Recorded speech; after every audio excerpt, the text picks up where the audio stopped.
Okay, welcome back to Dominion 6. If you've made it this far, I'll assume that you're pretty fully invested in this awesome little strategy game. It's not so little. So, we have now conquered a total of 7 provinces, radiating out from our capital. So things are looking pretty good. Assuming that this over here is sort of impassable for most armies, that means that we are kind of insulated from Arcoscephaly, which is right on this coast. That's assuming. So we're going to take Grainport soon enough for the Greater Wild, and we'll have all this to ourselves. We'll probably want to build a fort somewhere in here, probably Grainport. It's got farmland and a river, so very high income. That'll be nice. And then the Greater Wild, good resources, high income. Oaklands is a forest, good resources. So we'll be able to pull all that into Grainport and make good shit out of there.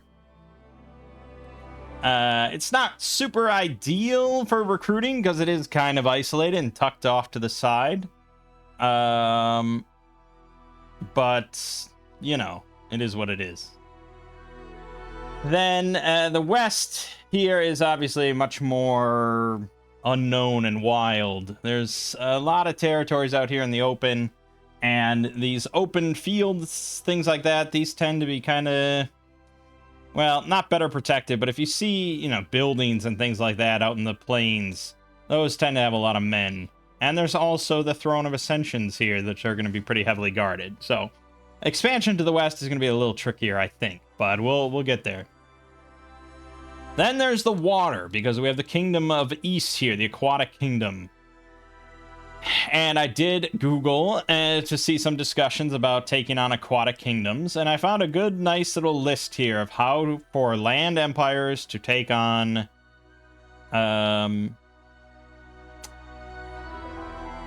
aquatic empires. There are apparently some seafaring empire or nations, factions, so they can actually cross the sea. I don't know how that works when fighting aquatic kingdom, because usually when I did it, well, okay, so I had mermen and I fought mermen, and it was underwater battles. So I don't know what happens if you're seafaring and you fight mermen. But assuming you don't have seafaring, there are a few options. You can summon undead, or beings that can't drown. You can summon beings that have the amphibious trait, or you can recruit them via provinces that have access to them. You can craft items to grant your troops and your commanders the water-breathing ability. You can hire mercenaries that have the amphibious trait. Or, last but not least, you can dom kill them and strip away all their domination, or dominion, I mean. Okay, so going down all those options. Summoning undead or beings that can't drown. So, we're probably not going to be summoning undead anytime soon, but we are a nation of crafters. And so that means that we are going down the construction school, and that gets us access to, like, clockwork soldiers. We can't cast this underwater, but I have to imagine these guys don't breathe water. If I go to the mod inspector here, clockwork,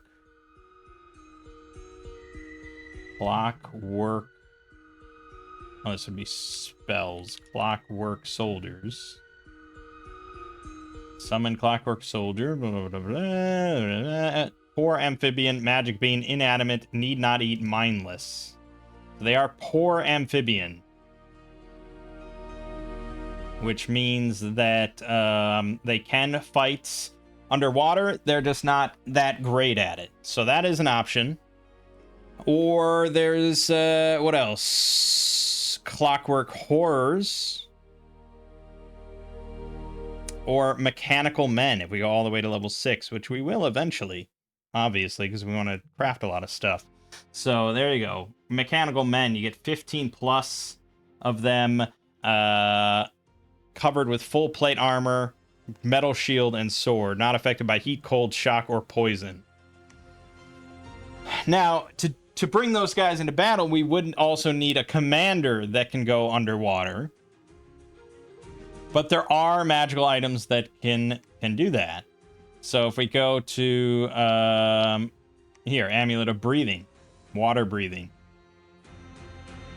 Anyone wearing this item will be able to breathe underwater. It's not going to make you capable of fighting too well underwater, but we would really just be sending in a mage, a smith, with that on, and he just lets the mechanical men do their job. So that's an option available to us. Summoning beings that have the amphibious traits. That one's going to be a little tricky because I don't think any of these guys are going to be full amphibious. They're mostly just like clockwork constructs or things like that. But if we go over to Conjuration, then we get all the summon stuff. So there is summon, maybe not horned serpents, level 3 summon. You know, it depends on your schools of magic. Sea lions. So if we pick up any level 1 water stuff, there are sea lions, Leocampus. So obviously we don't have access to much nature outside of our boar, but if we can get him level 1 water somehow, then he would have access to that. And I believe, well, actually I don't know if we have anything that's going to give water gems or water level, but we could empower him by spending a shit ton of water gems if that becomes possible down the line. I don't know, you'd have to look over like all the shit.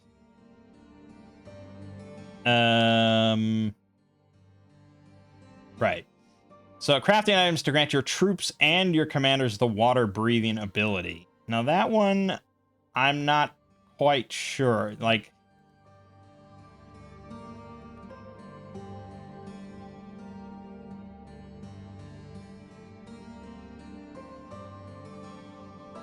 okay.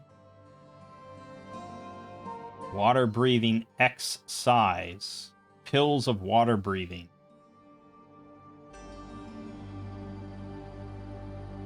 Okay, that's going to be... Yeah, again, this is all sort of in the water element, so that's going to be tricky for us no matter what. We don't have air or water, so I don't think that's really going to be viable. Yeah, I don't think so. But Conjuration 6 has the Sea King's Court if you had level 4 water. That lets you summon the Sea King Commander, and apparently he has like an AoE water breathing effect. So he can take people with him. But alright, so, you know, those are some options. Hiring mercenaries that have the amphibious trait. Yes, you can hire mercenaries in this game. So there are a bunch of different mercenary companies, but only a few are going to be available at any given time. And you have to just pay gold up front in order to bid for them and try and hire them. So the annoying thing, and I don't know why they make the game like this, you can't view their stats, you know? And it's like, okay, I mean, I guess the devs just don't want to show you that information, but when you go online then and everyone just tells you, okay, yeah, go on the, like, even the official wiki is like, go to the inspector site to look at all the stats of the mercenaries before you bid on them. And it's like, why not just put that in game? You already have a very easy system of inspecting units. Why not just make that universal? I don't know. Anyways, so I mean, it tells you what they are at least. So Dante Stingers is Dante with 20 spearmen. Fordo Boggett's Elite Warriors is Fordo Boggett, along with 50 Burgmeister guards, which look like halflings. And then the Black Riders is Wilhelm with 15 heavy cavaliers. Very nice. And we actually get a discount on the Black Riders for some reason. Normally it'd be 231. For us, it's 173. That's a pretty hefty discount. So I don't know if you can just... I don't know how this works. But they're all currently being employed. So I thought maybe you could, like, outbid. But I guess that's not how it works. Let me see. Select province, hit the mercenary button. Blah, blah, blah. Okay, yeah. So you can only bid on mercenaries if they are free or if they are on their last month of service for a nation.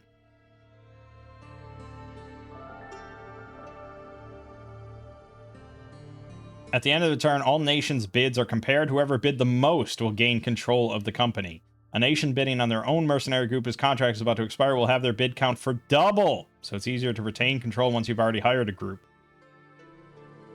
Okay. So we'll want to kind of keep an eye on that every turn if we're looking to hire mercenaries, because we are coming into quite a lot of money, and we don't actually spend a lot of money outside of construction, which we will be doing. But yeah, having an extra, you know, little troop of 15 heavy cavaliers roaming around, not shabby. That is a thug for sure.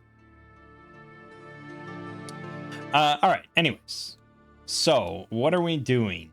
So we got, oh yeah, Gunthamund and Hunrik here are now together. Assuming that they are, yeah, they're all set for, well, no, they're not all set. Hunrik's not set at all. So he's got, I mean, honestly, we could just shift all over Hunrik's units over to Gunthamund. And that would be the simplest option. And then Hunrik doesn't have any equipment. So I don't know if we want to send him all the way in, but hey, why not? I mean, he's got to earn his stripes, right? So he can just join Gunthamund. We could actually send them to the rear, to be honest.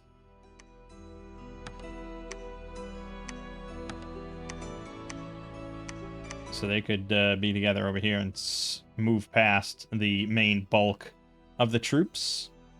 Because there'll be that big melee clash, and these guys could swoop around and maybe go for the commanders in the rear. I mean, we could set them to be... Yeah, that's fine. Yeah, their commander, if it's an annoying spellcaster, there's going to be all the way in the rear anyways. So, yeah, we'll do that. And then we're going to have them move into... Oh, boy, we are outnumbered there. This is going to be interesting. That's going to be very interesting. We'll see how it goes.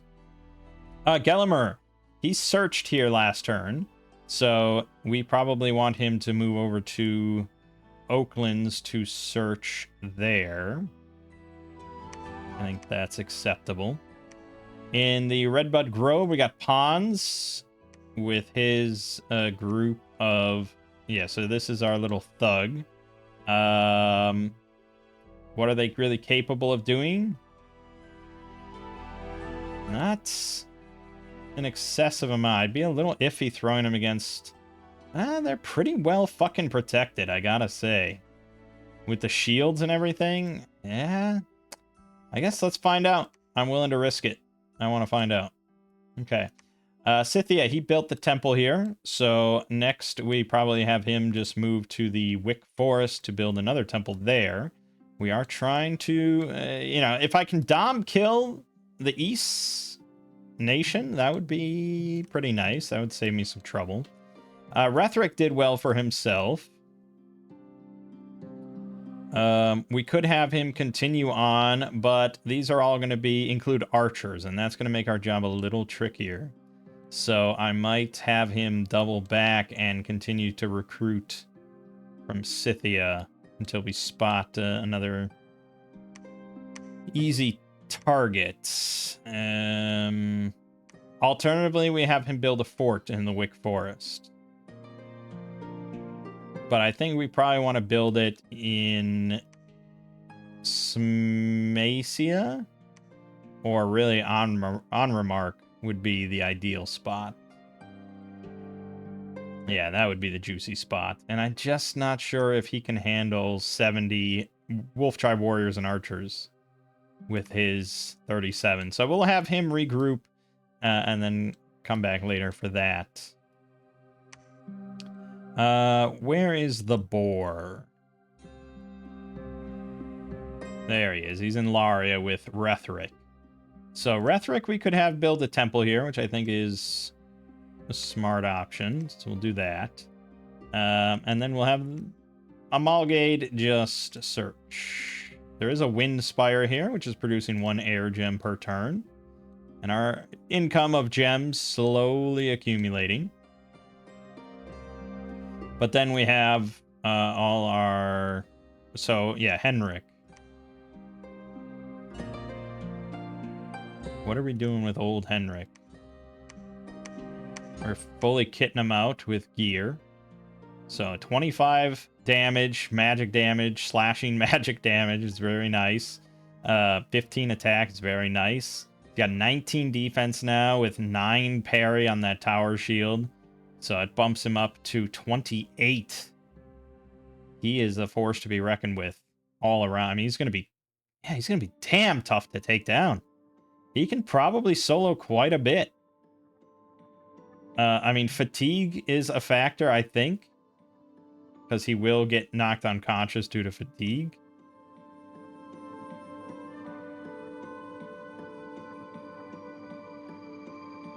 Yeah. So we don't really... Fatigue can be the death of even the bravest of warriors. So we kind of want to avoid that because he does have an excessive amount of encumbrance. So he's not going to be soloing anytime soon because of the fatigue system. But he can hold the line. We want him to be at the front and center for sure. And thankfully he does have reinvigoration. He is... So because he's the prophet, he is always blessed. He is perpetually blessed. So he perpetually has mountain survival, forest survival, and reinvigoration, as well as the morale bump. So what exactly does reinvigoration do? I'm glad you asked.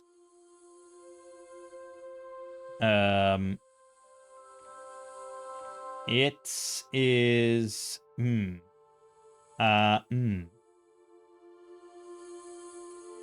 Where would I find that on here? Let's just... Dominion... It's under... There's going to be a bless effect or something. Okay, units. The amount of reinvigoration you said...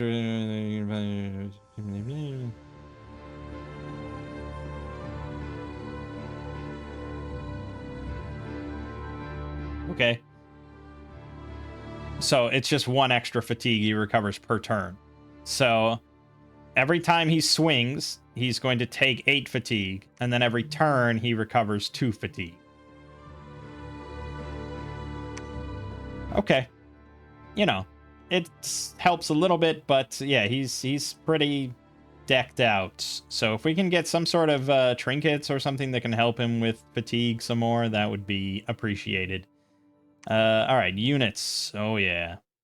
So we want definitely him kitted out with 100. If possible.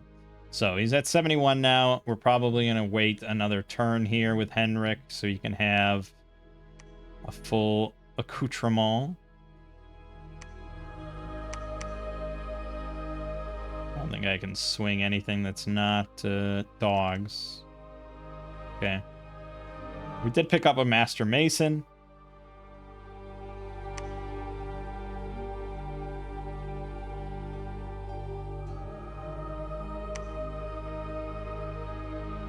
Okay, we'll do it that way.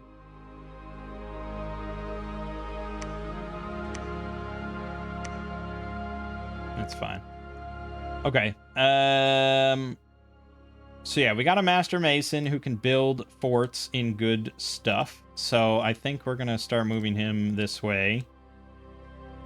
Henrik will keep preaching, because now we're up to 5 Dominion strength in our capital. Just solid. Although East here has a Dominion strength of fucking 9.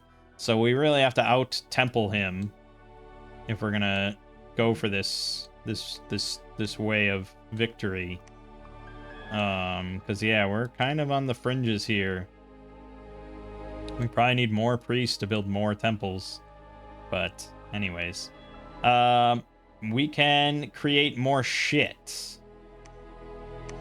We can make more magic items if we want. Ideally, we'd get the next step up. Whoops. Stop it! You can also press spacebar. But now we can make clockwork soldiers. So we can actually, each turn make 10 of these for 4 gems. So we could create our little clockwork army now.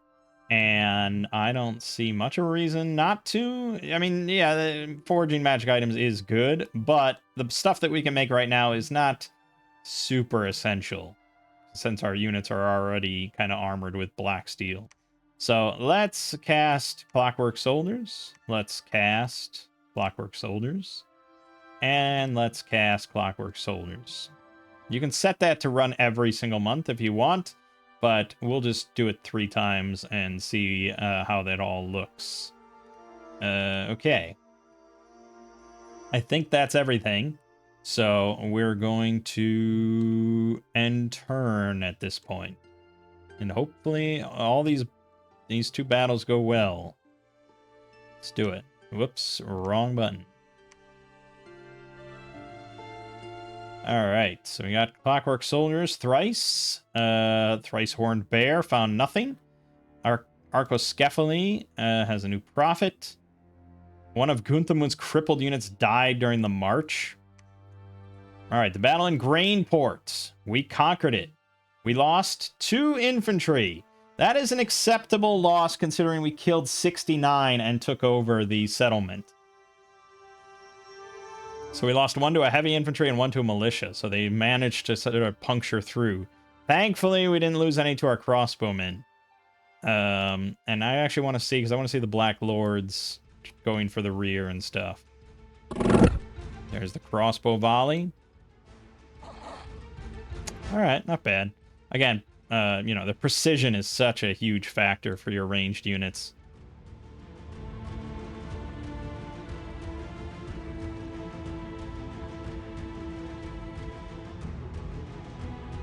Should have another volley here. There it is. Not much, yeah. Low precision. Getting buffs on those guys would be really good, but most of those buffs are air buffs, which I didn't really think about. Alright, so now the big melee is occurring where our 2 Black Lords are going to swoop into the rear. Nice flanks here. Look at that. That worked out perfectly. So these are the heavy infantry.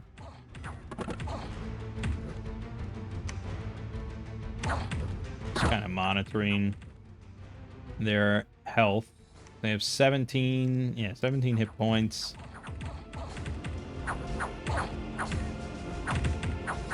I wish damage numbers were sort of colored to show which side they're coming from. But it doesn't look like they're even... Yeah, they're not doing anything. Oh, now we routed? That was easy peasy. So yeah, the militia had 13 damage with piercing, so with a good, really high roll and a low roll on our side, they could puncture through. The heavy infantry, 16 damage. So that's not too far off. They really low attack. So yeah, it just required some really good luck. But you know, when you're going up against a lot of different units or a lot of units, the dice will eventually fall that way. That's what I said. And you see, we're firing at the routed units. So thankfully, our infantry is pretty slow. So it actually works to our benefit, because otherwise we'd be taking all these shots in the back of the head. So, yeah. Alright, well done. Well done, guys. Grainport is ours. Deep Forest. We also won. The Thugs. Look at that. 6 of us versus 69. We killed 30. Let's also take a look at this one. It's sort of weird, probably unrealistic. But, yeah, it does not take much to conquer a bunch of little militias and stuff. They just can't puncture through this armor at all. Go full speed here. There you go. They surround us, but We rout the shit out of them, and yeah, I mean, every swing is a kill pretty much. Look at that. Oh my god. Easy peasy. Glorious. That's the thug life. Event in Redbud Grove. Dominion +2. Excellent. And Oakland's Nature Gem +7. That luck really paying off. A rider without a mount made their way back home and are ready to be recruited again. Who did we lose that had a mount? Oh, I guess that wouldn't be shown. They didn't die. They just lost their horse. I hesitate to say that's what occurred in the deep forest, but I don't know where else it would have occurred. So, did I witness that? Or did that happen... Did that happen in a previous battle? I didn't see anyone lose a fucking horse here.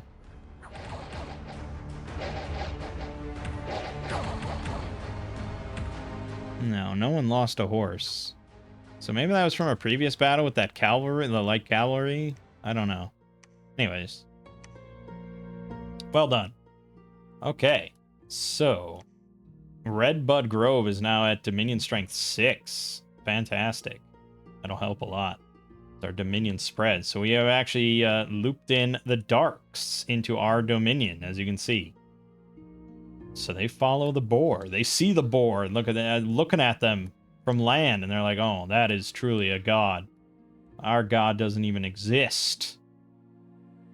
I don't know, maybe. Who knows where their god is? So that's good. We have Grainport now. It's not part of our Dominion, but it will be, believe you me. Alright,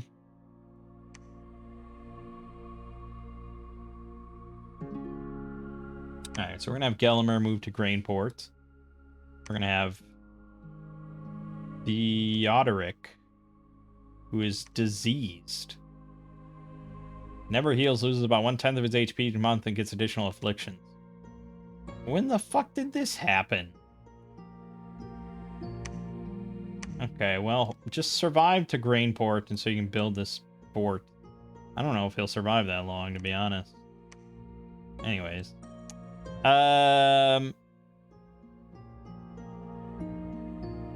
Right, we need to build defense here.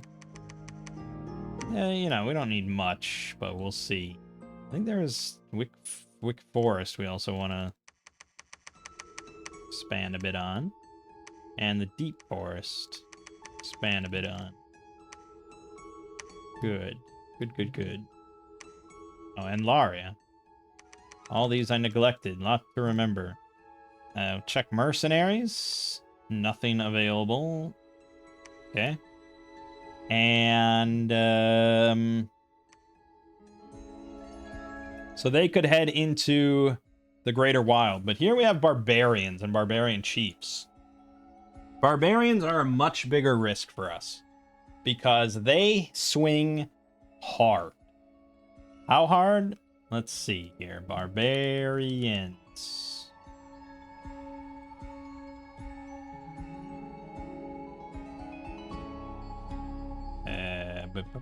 Any nation, barbarian. Generic.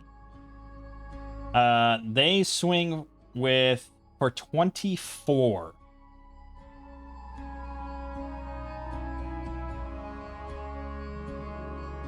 Yeah, 24 slashing damage. So they can hit hard. They would probably hit even Enric, you know. So that is not to be taken lightly. And really, what we probably want to do with them is bring over Rethric and his light cavalry. Because he'll be able to kite pretty nicely there. So we're going to grab that. He's got 47 of them. That should be quite enough to rout him. Let me just make sure. I wanted to put them like all the way up. Yeah, that's fine.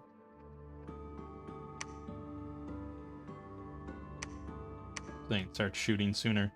And yeah, go to... Wait, he can, what, fly across the sea? What the fuck is that?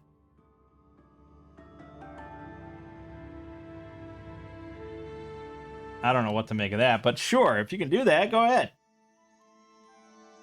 Which means that what we want to do, well,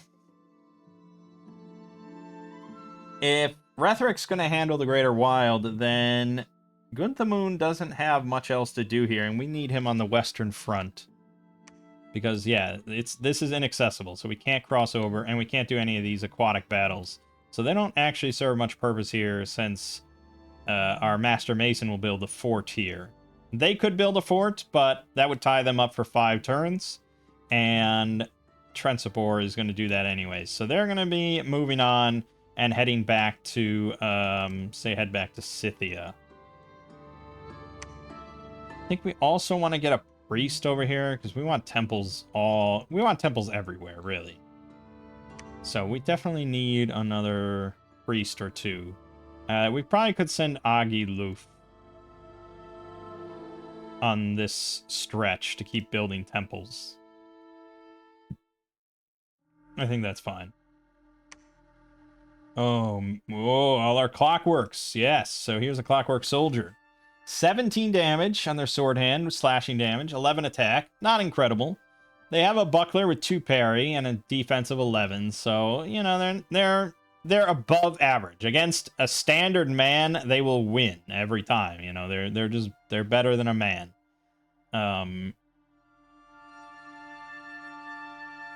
They have average combat speed, you know, average strength and all that. 50 morale is phenomenal because they're just mindless automatons. Protection 18 is pretty solid, but only 7 hit points, not so solid. But then they've got some traits. So they got Poor Amphibian. They can enter the sea. They will have half combat speed, -1 attack, -2 defense, and +1 encumbrance, which isn't good. They're shock resistant, fire resistant, cold resistant, poison resistant. They are magical beings, so they have to be commanded by a magical unit. They're inanimate. They lack life force, unaffected by certain spells, immune to diseases. Good. They don't need to eat, so no supply. They're mindless, so they're unaffected by charm, mind burn, dark vision. Good. But here's the big kicker. They gain 10 exhaustion every turn, regardless. Like whether they're attacking or not, 10 exhaustion every turn. But they can go up to a max of 150, which means we're really looking at 15 turns maximum with these guys. Because they have no encumbrance unless they're underwater. And then it would be like 14 turns or 13 turns. So yeah, and the description sort of talks about that, how they're somewhat short-lived before they need to be wound up again. So,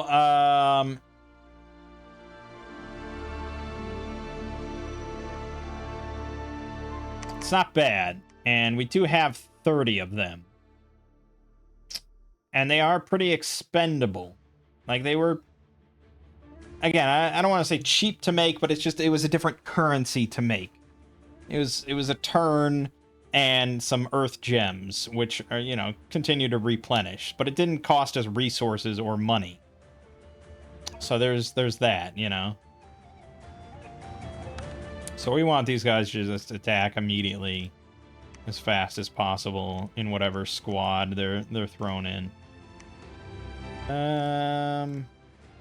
Yeah, we'll keep them in box. I don't know why they suffer a morale penalty. They're mindless automatons. But yeah, so Gundamar has his troop, and it's not like they're gonna go away or anything. I mean, they'll last until they die. They're not temporary in that sense. So that's something to consider. Right, oh yeah, so Henrik... 27 of those. All right, we're at 96 out of 100. That's pretty solid. So Henrik's got a force, and if we throw Gundamar in there with him, that's 126. 126 troops of varying quality, but pretty good quality. Is that enough to take on the the Throne of Ascension? Probably, to be honest. I would feel somewhat comfortable about doing that. So I think we're going to have Henrik move to the Redbud Grove with Gundamar. Then I have still doing a lot of research. We're going to get Conjuration 2 next turn. We could get Distilled Gold with Alteration level 1, which lets us turn 10 Fire Gems into 250 gold. Not a bad way to spend all our Fire Gems.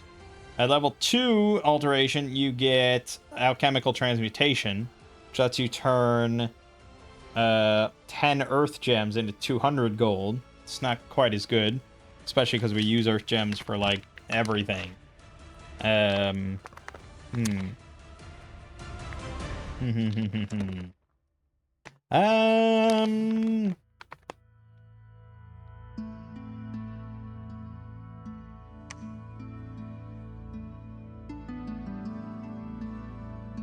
Right, so one of the big things we want to cast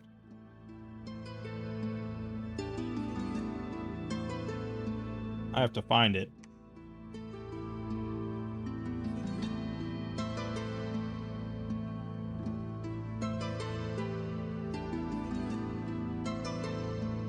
I'm gonna have to Google it. I thought it would be under Evocation, but apparently not.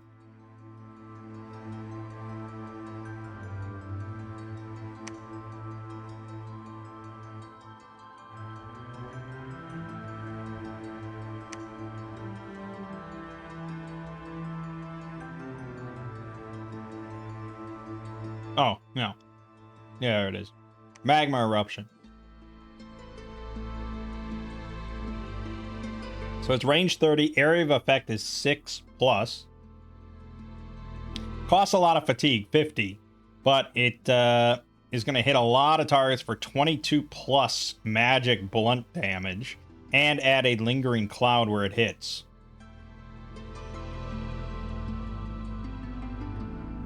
So this is like our big AoE damage spell that all our mages can potentially have access to. But how they get it is a little tricky. Because they're going to come in all with 2 earth, 1 fire. So they can't cast it right out the gate. But there are spells and things that let you increase your level. So the big thing would be... It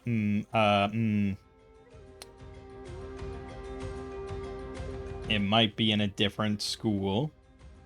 Probably is.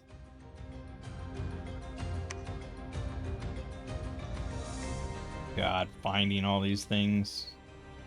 Actually, that makes it faster. It's not there. Phoenix Power, there it is. Except how do you get that?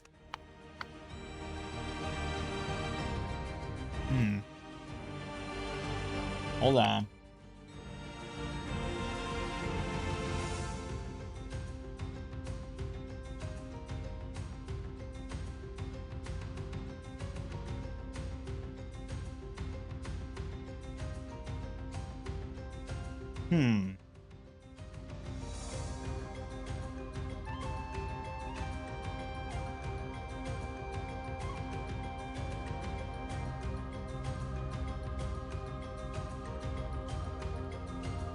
So apparently you can spend a gem to upcast. Was that mentioned anywhere? Probably. I should mention that the manual for this game, if you want to download that and read it, is like 440 pages. Which is kind of insane.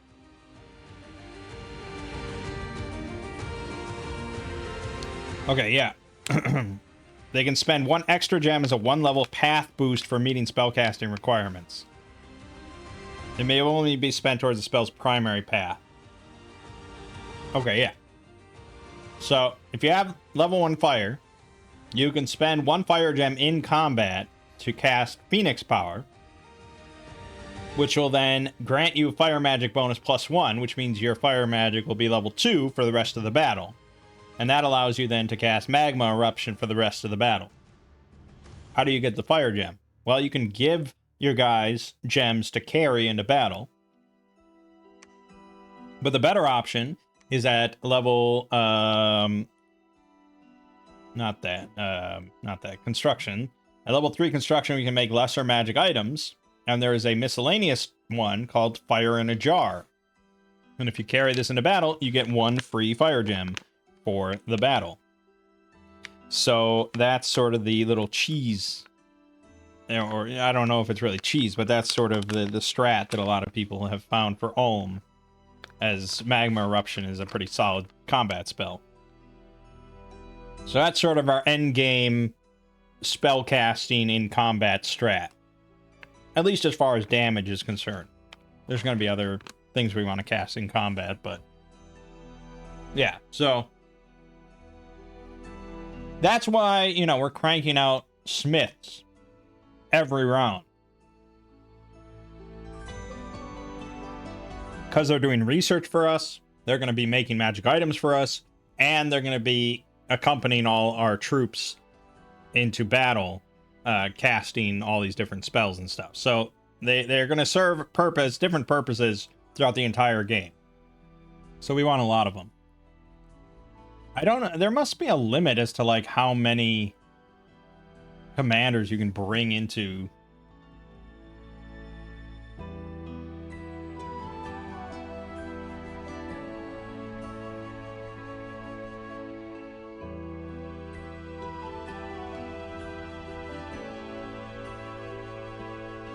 So here was a.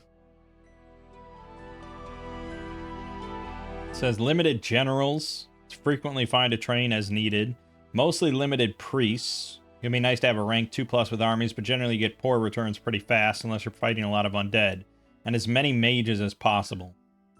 You want a lot to research while still having enough to sight, search, forge, cast rituals, and accompany armies. You'll always want more.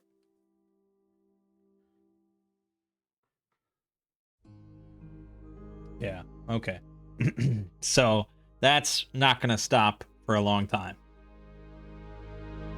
Which means that,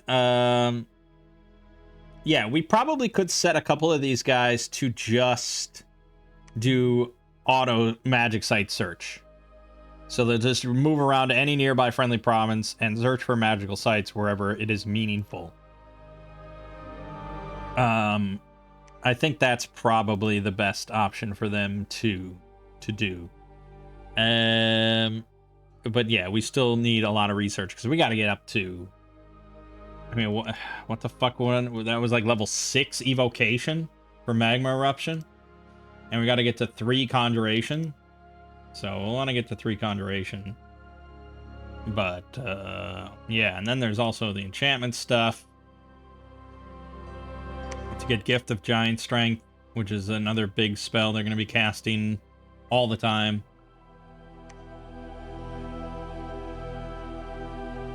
Earth Shatter Hammers can enchant weapons to make them stun on hit.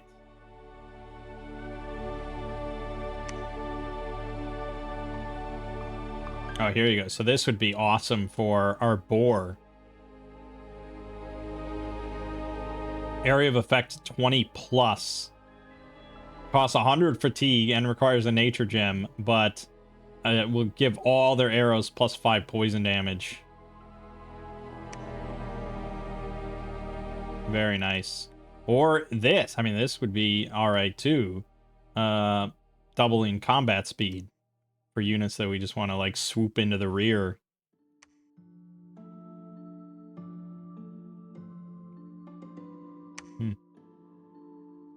Yeah, there's an option. Or, here you go. Giant Strength Warriors. 20+ area of effect.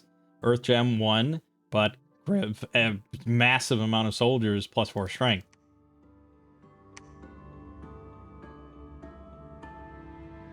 Weapon of Sharpness would give a very small group of units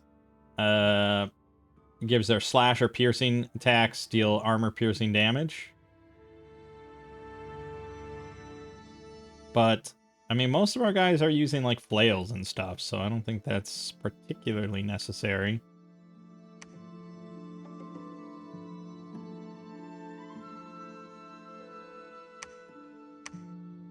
Group regeneration. So there's definitely... Boy. Earthquake Warriors gives area effect 20 plus, stun on hit. I mean, that's gotta be pretty fucking good, right? Having all my frontline tower shield users stunning on hit. So, and that requires 1 earth gem. So if we can just get away to have an earth gem, or you can just give the board just like 20 earth gems to carry. Yeah, it's 100 fatigue, which is a lot, but that alone could obviously swing the tide of battle. So that's level 6 enchantment we have to work towards. So we need a lot of research to get some of these good spells. Even as Ulm, we want plenty of good spells. All right. So we're going to continue recruiting that because we like that. And we're going to continue recruiting these smiths. Lothar is going to be building a temple here in Wick Forest. Rethric built one here. Can he could preach from here, so we'll have him do that for the moment. Amalgad is going to be...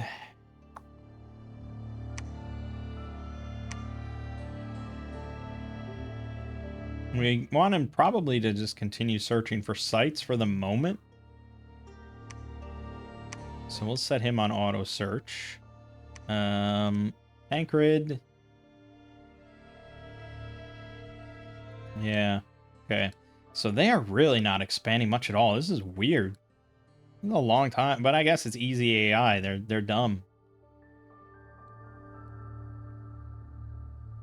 They'll get stronger though. It'll happen. Pons over here. I'm pretty confident in what he and his group can do, but of course I am a little weary of the heavy infantries. But I do see this, and I think this will be pretty viable. So have him go take Ramesia. Also, there's an arena here. Province income plus 40. Nice. We're probably going to want to build a fort in here.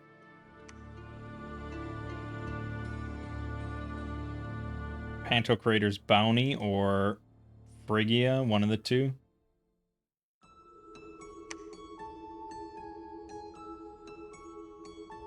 Yeah, one of the two.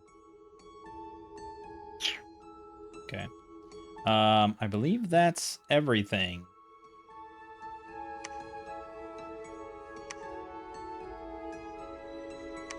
A lot to consider, of course, but I think that's everything.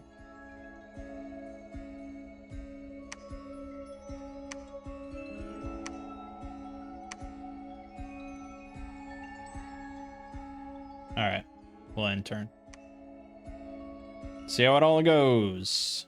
The dormant pretender gods are awaking. Okay, that could be Issa's god for all we know. So that. There's a battle in Ramesia. The Black Lord won very simply and easily. The archers killed one of their own. I don't think we need to watch this. It was pretty simple. We killed all 3 of their commanders. Huneric is now a famous hero. And Pons is a famous hero. Why did Huneric become a famous hero? Just because he's so cool and badass? He got unequaled obesity. I mean, I have that. I'm not a hero. He's of an extraordinary size. He'll have more hit points and strength at the cost of some encumbrance.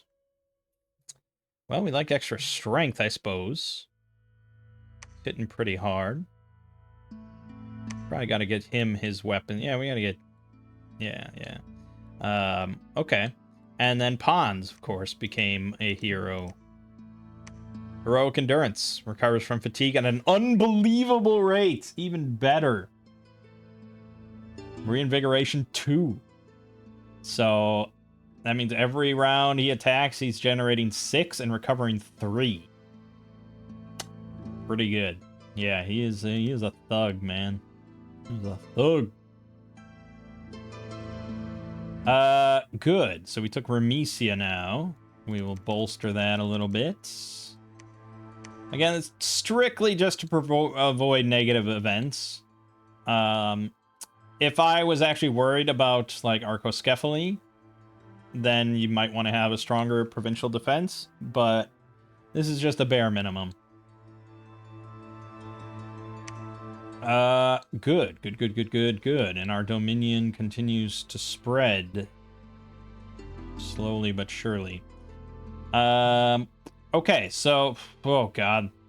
They went back up to 180. I don't know why the numbers fluctuate so much among independents. 180 is significant, but it's all pretty lightly... There's no heavy infantry. So it's pretty light. Honestly, I think we might be able to do it.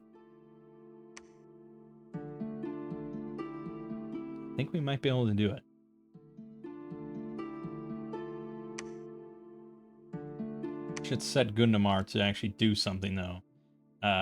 So we're going to do temper armors.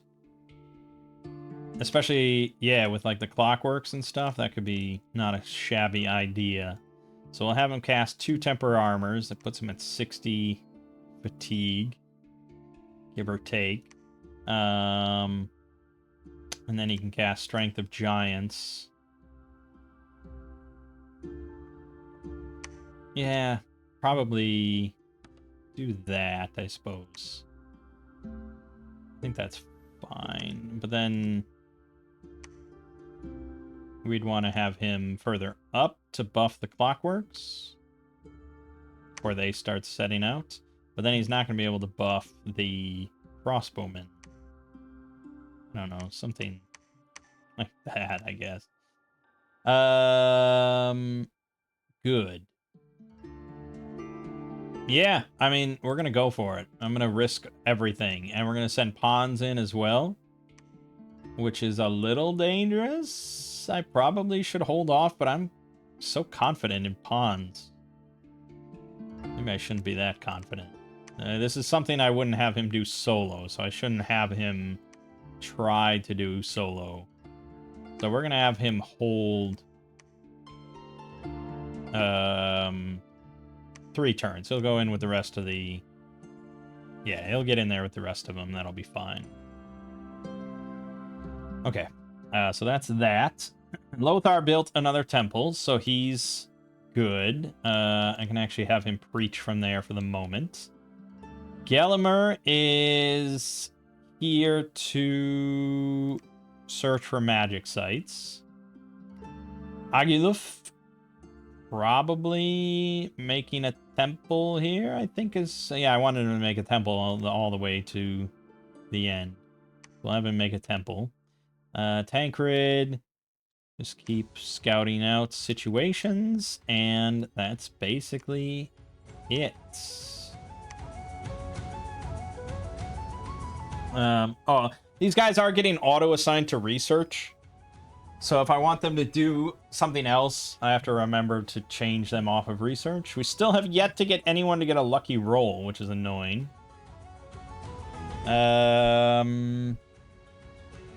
Probably just want them on research.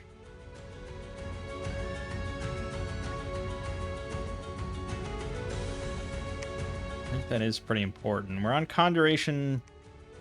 Why am I on Conjuration? I keep confusing Conjuration for Construction. Switch that over to Construction 3. And then let's get Evocation a few.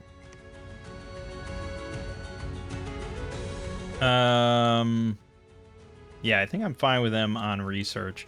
So that should be everybody.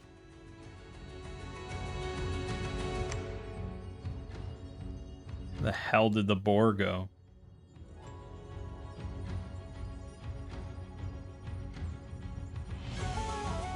Where the hell is the boar? Oh, he made it all the way down there to auto search. Okay, that's fine. Then we're all good.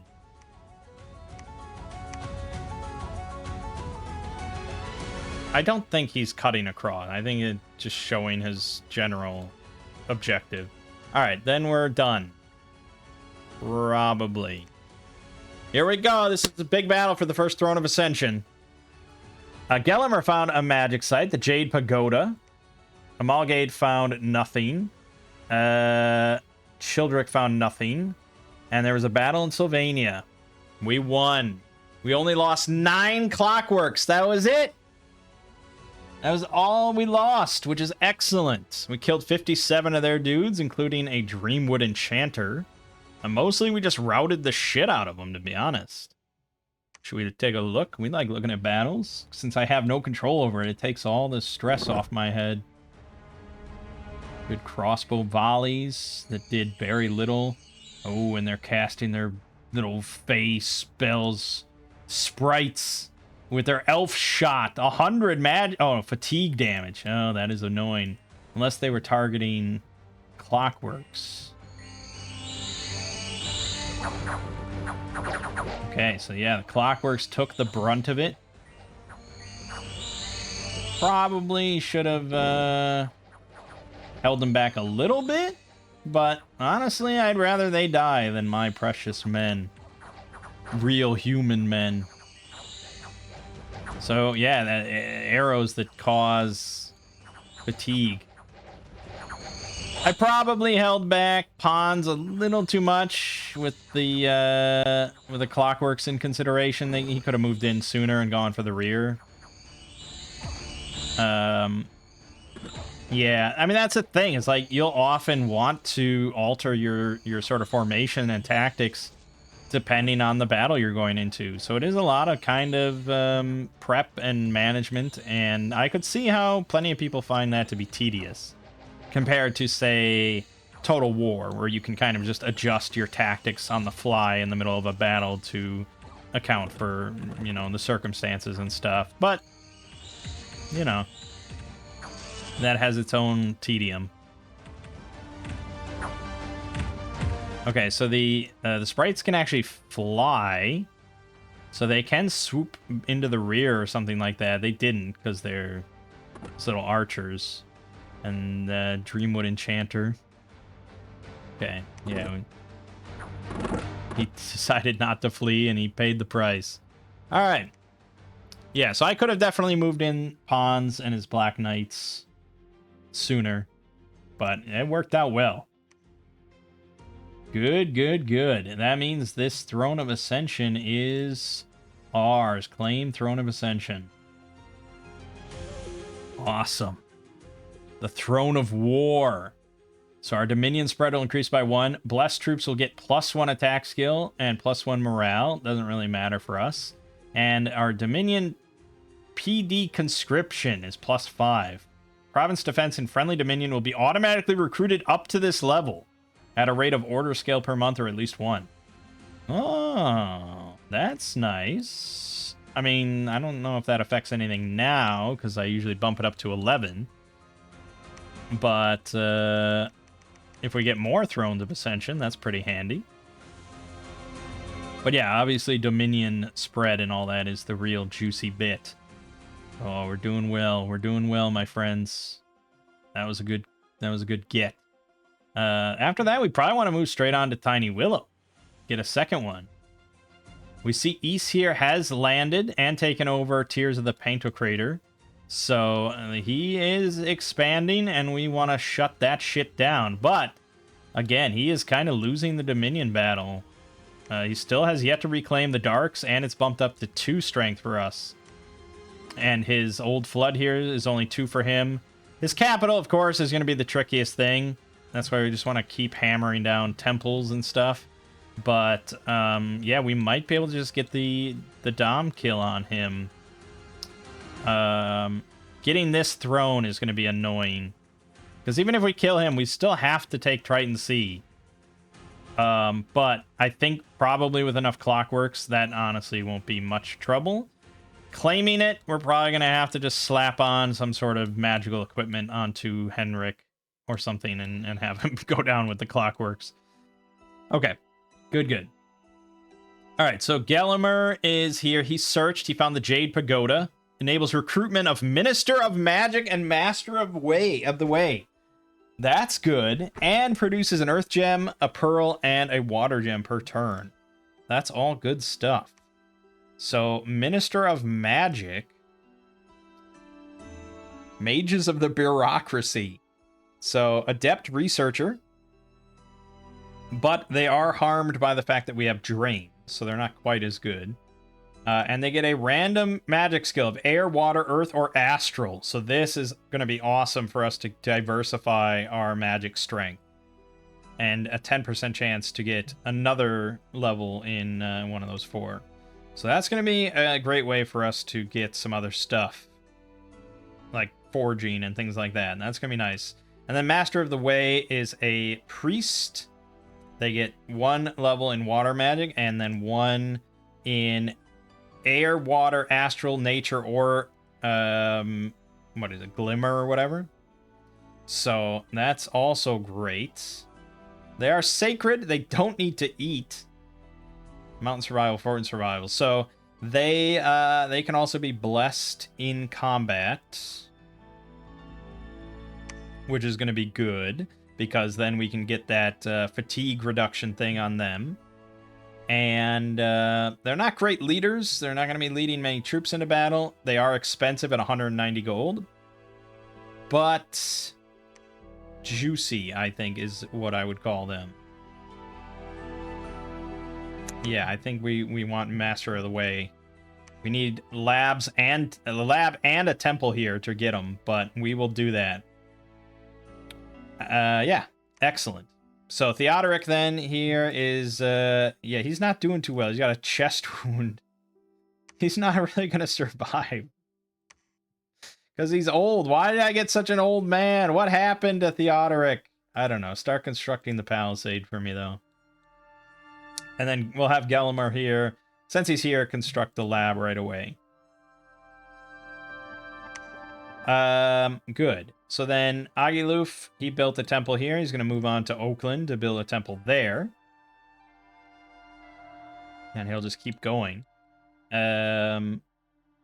Amalgate is going to keep auto-searching. Right now, I think that's probably still the best option. Those two are... They were going to participate in the throne battle, but I guess they don't need to. So they'll continue on to the Wick Forest. Gunthermund is a very slow-moving unit, or army. Because Hunrik doesn't have any units on him. So he can move speed 16. And so I think, actually, Hunrik should stop off at Ulm to pick up more troops. So then they can really be a force to be reckoned with. Okay, good. Tancred, continuing to search. Scouting out the map. Gundamar. Gundamar is here. We can't forge anything. The only thing he can do is search for magical sites. And then Pons. He could move on and continue to solo something. But I'd be iffy on the heavy cavalry there. That's a little iffy. He might be able to handle this, though.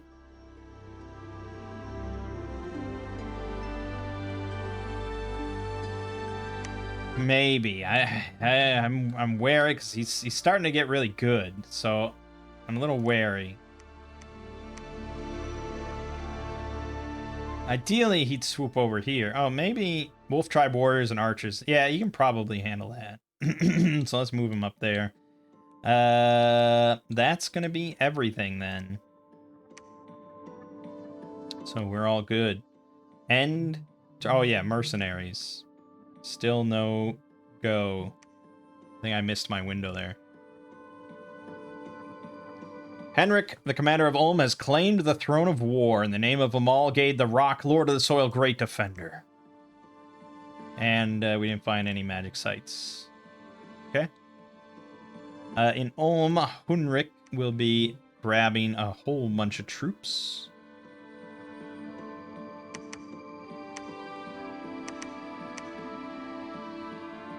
So now together, the two of them have 167 troops under their command. Pretty damn solid, I must say. So they're going to continue on, and I'm going to give them a mage to go with. We'll give him Amalaric. Yeah, I'm going to give him Adolf, too. We'll give him 2 mages. They're all going to move there. Okay. So we got the throne. That's all good. Here, there's only 30 enemy units. Light cavalry, militia, heavy cavalry, and that's exactly what we want to take on. Just keep expanding, baby. We should be building a fort here, so I think we actually want to get another Master Mason. Hopefully someone that doesn't have crippling disease will actually survive.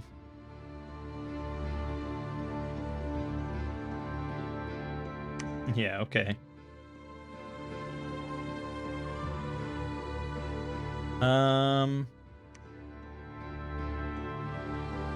Let's actually swap out these for the armored version with hammers or Morning Star. I think Morning Star. We like to be more accurate.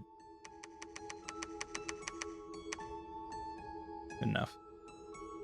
Okay. And Tancred. Gjallamar. So he built the lab. I could send him with Rhetoric to buff their shit. That's not a bad idea. Just give them all Strength of Giants. Yes, okay. But I'm going to alter it to stay behind troops after he's done casting. Yeah, so just buffing their attack.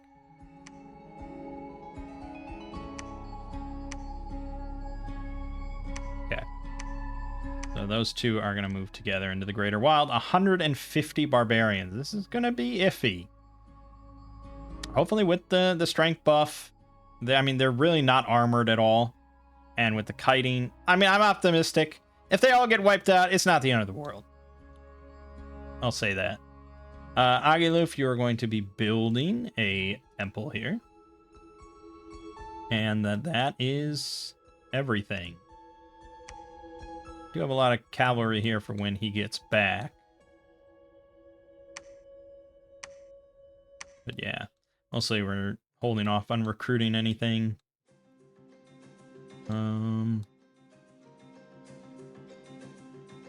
Yeah, I think that's fine. We're making boatloads of money. I'm very happy about all that, but that will get spent pretty quickly with the forts. And how is Theodoric doing on that? Got 4 months remaining. Does he have 4 months left to live? I don't know. We'll see. End turn. These are going to be some battles. Oh, yeah.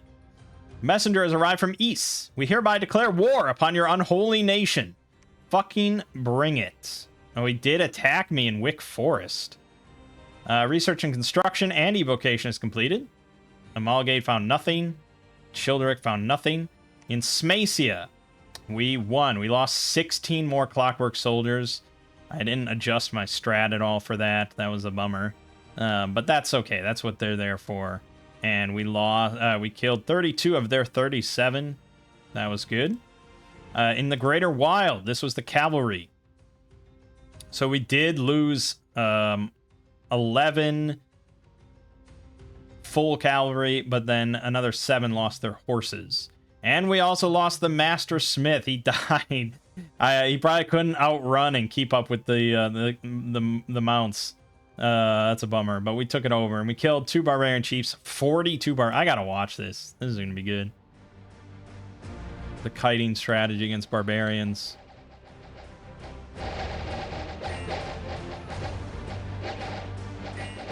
Oh, right, because he was still casting as they were... Oh, boy. Blah! Yeah, that was okay. I didn't think about that. Okay, so, yeah, I mean, if we could keep kiting, this would have been flawless. Almost flawless. But, yeah, we had to take a brunt of it before we could rout them. Okay, not a perfect strat. They had a lot. They had a lot. I was iffy. I thought it would lose, actually, but it worked out. All right, now here we were attacked in Wick Forest. And we lost because all we had was our acolyte who died, and then the weak little provincial defense of 22 Bear Tribe warriors who mostly died. So their Burgmeisters, they only lost a couple of them. Look at these little bastards. They're so cute. But they're wearing plate cuirasses with shields.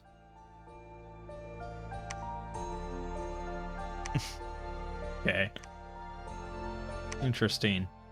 So they have high defense at 17 plus the 4 from the shield. So they are kind of hard to hit. 14 protection, okay, but they only have 5 hit points. So I think they have strength in numbers, really. And then a battle in Onremark. We won. Pons swept once again. Again, he just routs so easily. We only killed 20 of them, and they're just terrified of Pons, the Black Lord. Rhetoric, for that epic victory against the barbarians, became a hero. And there you go. Excellent. So he got Iron Will, increased magic resistance. Okay. Good. So now the Greater Wild is ours as well. Shouldn't be too long before this becomes part of our dominion.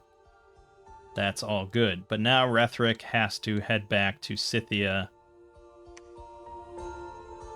Oh, fuck. It's summer. We are stuck in the Greater Wild now. I didn't think about that. We can't cross here anymore. Not until it freezes over. Fuck me. Alright, then all you're doing is patrolling for a good long while. That's a bummer. Wait, did he lose? How did he lose all his troops? He's got nobody left. What the hell? How did that? When did that happen? I mean, we lost 11 and some mounts, but how the fuck did... A total of 29 units dispersed and retreated on their own. 17 of them made it back to friendly territory. So they're just... Oh, they went back to Grainport. Before the ice melted. Okay, fine. Rhetoric, you get to hang out there for a while. Okay. I think a Mallgate could actually construct a temple here. No? Oh, no, he can't. He's not sacred. He's our fucking god. He should be able to build a temple if he wants to. But anyways, Theodoric continuing to... I think he's going to die after these palisades are built.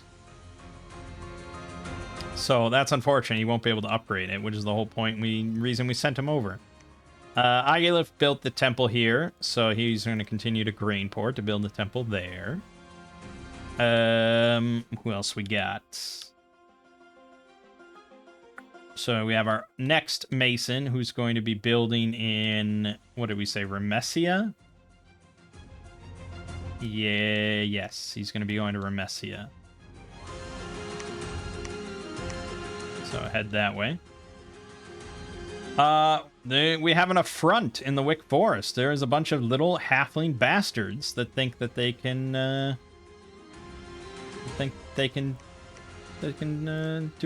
take over my shit. So they're probably going to be heading for Sylvania because it's very weakly defended. But we will meet them on the battlefield. But yes, we should set this. So we're just going to be joining our forces. Double line. And then our black plate infantry. So these are the more heavy damage focused. So we're going to put them... God, yeah.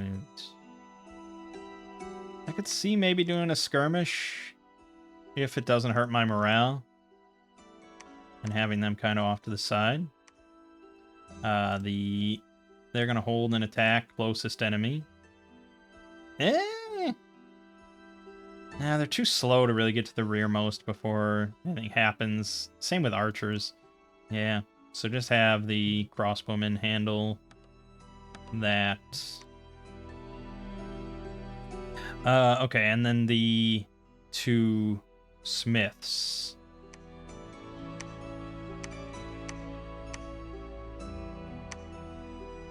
They're going to be casting the buffs. Strength of Giants, Strength of Giants. Honestly, that's mostly what I care about, really. And that's 20 fatigue cost. So we'll get some on the melee, some on the archers. And then just, I don't know, advance and cast spells. Right now, it's mostly all we care about. If we had Fire 2, if we had the gem, we could cast 1 Flame Bolt, but it's not really worth anything. So, yeah, mostly we just care about Strength of Giants.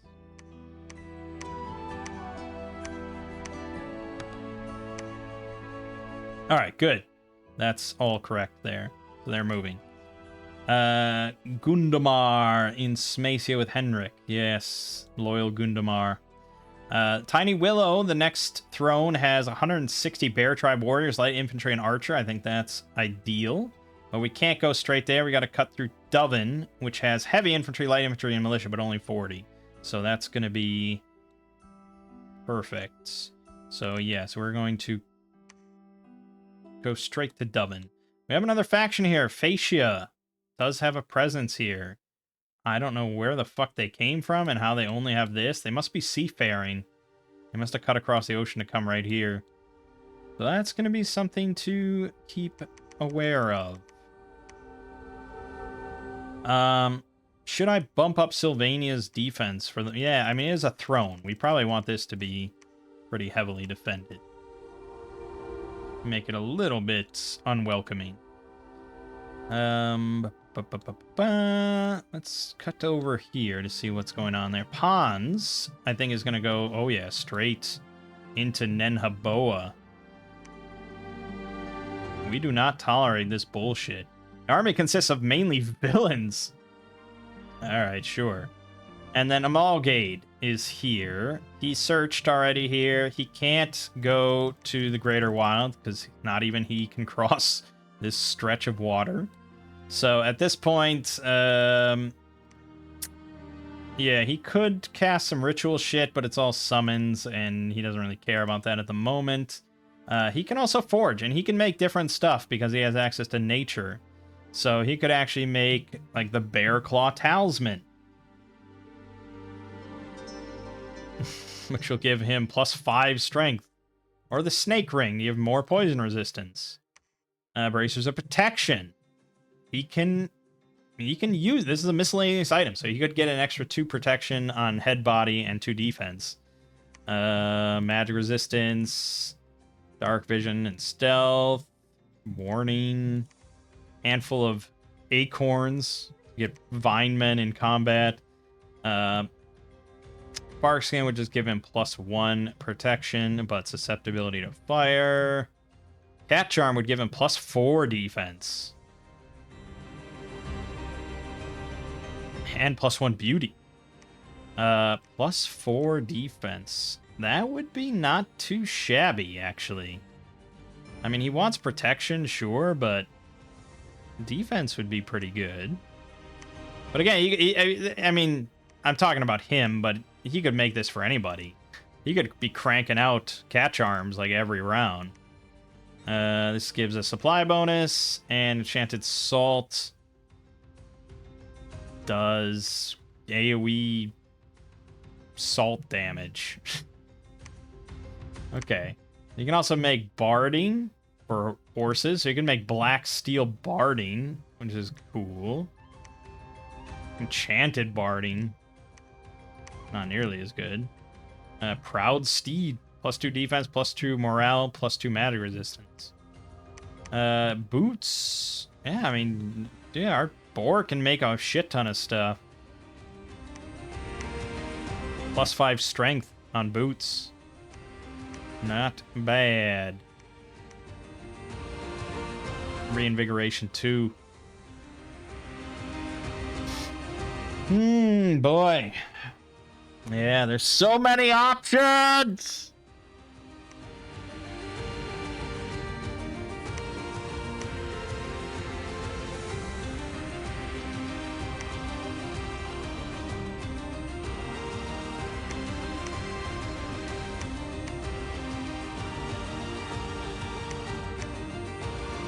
Now this is armor piercing. Damage value plus strength. Determines the amount of damage an enemy will suffer from hit. Armor piercing damage will have the effect of the opponent's armor. That is a damn good weapon. That's better than the black steel sword. I mean, he could just sit here for like 5 turns and make a bunch of these. Is that how I want him to spend his time? Kind of. But again, it only affects the commander. And commanders are powerful, as we've seen with pawns. And we do want to deck out pawns with a bunch of shit.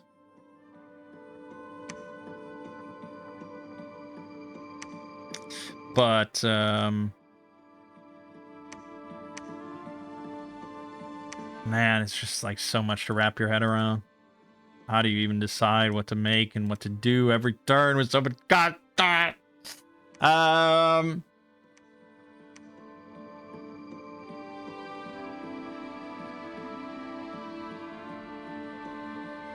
I got it. It says invulnerability 18 offers no explanation whatsoever.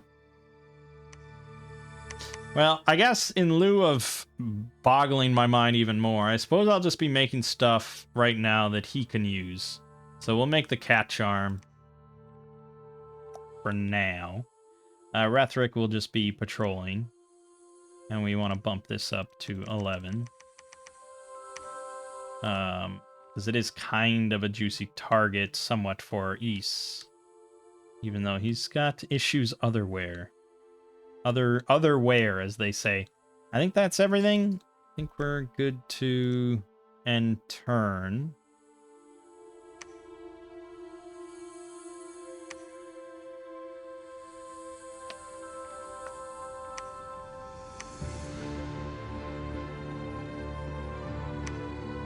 Oh yeah, so we did get construction 3. So actually all my smiths could be making yummy stuff. Including fire in a jar now. But we're not quite ready to do the magma eruption strat. So it's not super important, but...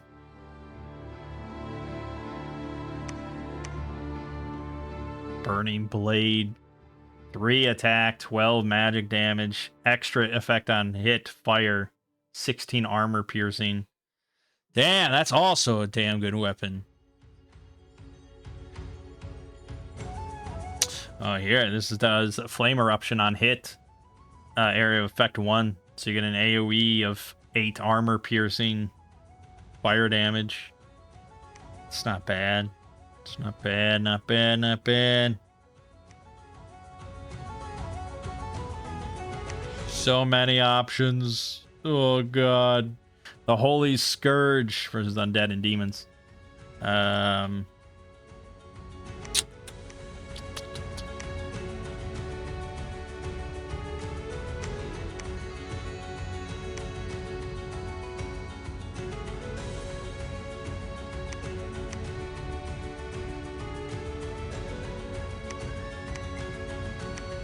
a fire stuff.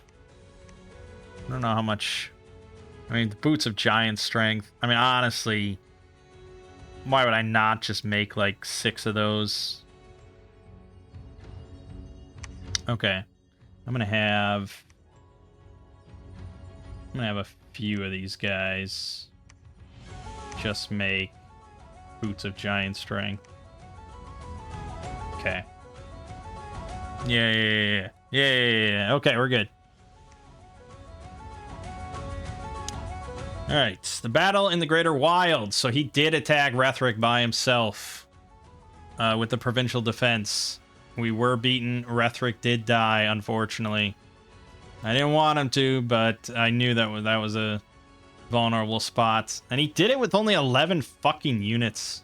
Pisses me off. I should have bumped up the defense more. Damn it! So now we lost the Greater Wild. And we can't retake it. But he's probably not going to... He's spread pretty thin, it seems, so we'll get it eventually. On remark, we also got beaten. The provincial defense there lost. I don't think I bumped it up at all. Yeah, I forgot to bump this one up. So that was just the fact that we had 5 from the throne. So yeah, he swept in with 44 units. Damn, that's 2 fails. Nenhan Boa, this is one we initiated. So pawns went in. Oh, 2 of the Black Knights actually lost their mounts. Damn, that sucks. But we did kill the 16 provincial defenders and the villains that were there, so we did win that battle. Shame. Feral Woods, he attacked me there as well. And we lost. So we lost our Master Smith that was hanging out there. What was the Master Smith doing there? I don't know. Obviously a bummer. And that's very close to home, so that's worrisome. And then Doven. That one we won, losing the rest of our Clockwork Soldiers and 1 infantry, but we beat them pretty handily. Not great! And now the Feral Woods is occupied by the enemy, and we can't tolerate such atrocities on our doorstep. Shit.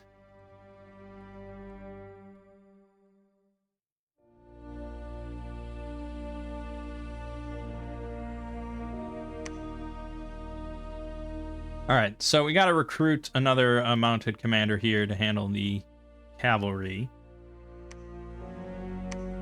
Ulm, I don't have a military commander to retake the Feral Woods. So, there's only 8 units there. We can bid on Bindar's Mighty Markatas. 50 Markata archers. It's not a bad idea, they're very cheap. We won't get them until the end of the turn, though, so we can't use them this turn. I don't know. Let's bid... Fuck it, 100 gold. For 50 archers? Why not? That's a cheap price. Okay. So, yeah, I think we want to send in one of these... I mean, our smiths can handle 60 units.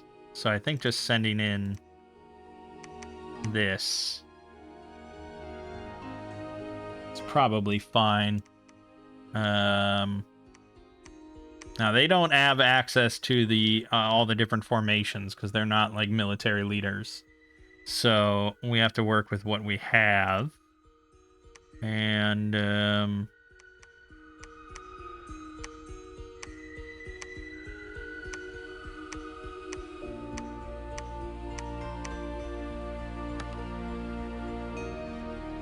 honestly, just cast spells. Okay. Right. And then the crossbowmen hold and fire. Hold and attack. I mean, it's only 8 units. Probably should be fine. That was Wallen. Oh, but the fucking river. Damn it. And then at that rate, then we'll have a commander here. But assume, yeah, he's aquatic, so he could just cross the river, but he's not taking on the capital, so it's fine. Just do that. Okay. So we took Doven. Now, the Tiny Willow has what? 140. Mainly Bear Tribe Warriors, Light Infantry Archers. I think we can handle that. So we're going to march straight on Tiny Willow. Hopefully get a second throne here for some more buffs. Oof, God. He's got 100 Phasian units here. He's not an immediate threat. He can't get to anywhere I control real quick, but that is... We will want to cleanse his presence from our land as well. They were getting assaulted on all sides. Alright, fucking East. Fucking East. It doesn't look like he really has many units here. Oh, no, you go on there. Gunthamond, this crew is going to be taking back Wick Forest. And let's just solidify our borders, even though he's aquatic, so he can go wherever the fuck he wants. Pons is going to be taking back on Remark. We got to get, you know, forts and stuff up here. Icestool taking a long time to get around, but we're going to want a fort, probably an on Remark as well. So I think we want to get... Yeah, man, I lost a lot of resources from losing Feral Woods. Shit. Alright, for now... Yes, give me another Master Mason. Oh, we have another Hunric. Oh, I have another Master Mason. Good. Get him to Honor Mark.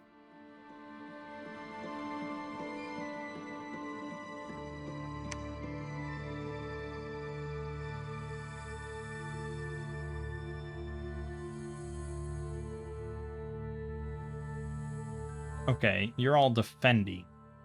Oh, because they crafted last turn. Right. Shit. I want them to craft again. No, we need more research, I think. Probably. Or I could have them all make clockworks to replenish all our clockworks. I guess we'll do that.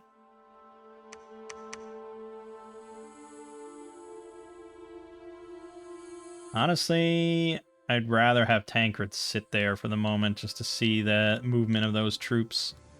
Amalgade, I could have him make another magic item for himself.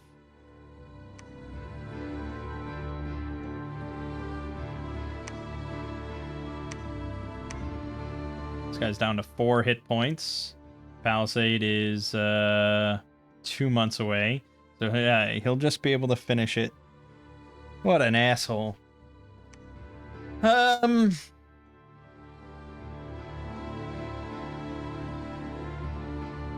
Again, I don't think he's going to take on Grainport. I don't really see that as something that's going to happen this turn or anything. The only thing that he might take on is Laria, but it's going to take Amalgate a while to get to Laria. Especially because he can't cross it. Rhetoric is kind of fucked. He's going to keep preaching.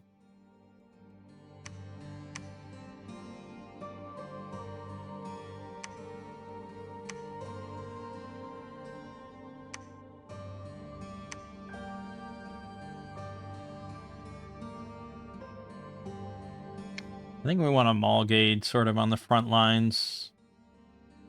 For now, head back to Ulm. And get there in 1 turn. Incredible.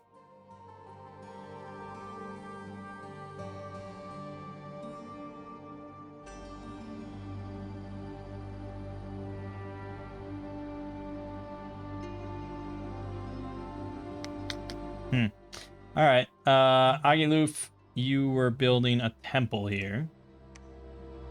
So do that. Ankrid is hiding, so that's everything. Okay. Okay. I'm nervous. Things kind of were going very well, and then I overexpanded, as you tend to do. I think we're still in a pretty strong position, but I'm surprised at how aggressive East has been here. Yeah, obviously I need to bolster the provincial defenses of everything on the coast, including Laria. Let's bump this up pretty heftily. 26. We got gold. Let's fucking spend it. Actually, I have way too much gold. How much can I bump this up?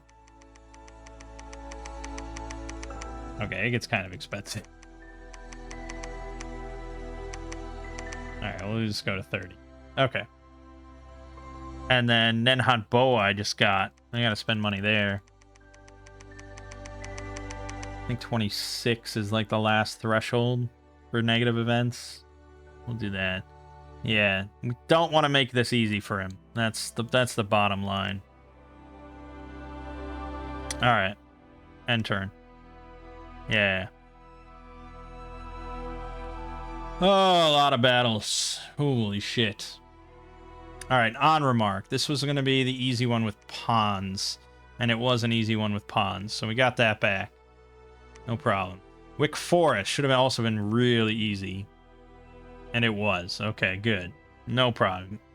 Yeah, he left a token defense of provincial defense. Battle in Tiny Willow. This was the big one. Okay. We did suffer some losses there. 5 Blackplate infantries, 3 pikers, pikeneers, and 2 infantry. But all in all, yeah, well done, considering we killed 128 men. 114 Bear Tribe warriors. So these are basically all just like the lucky hits that they slipped through. But that was that was a massive battle. Look at that. Holy shit. Boom, boom, boom, boom, boom. They're all casting their magic spells. I need nothing. The riddle of steel.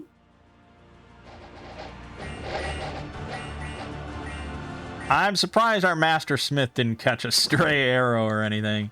Oh, nice.